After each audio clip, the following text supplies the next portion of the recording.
Are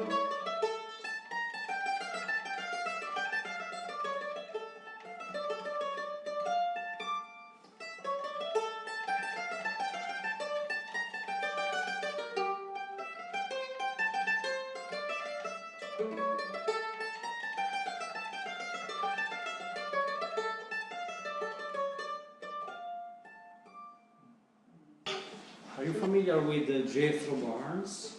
He was member of the one duo that is Jethro and Homer and Jethro.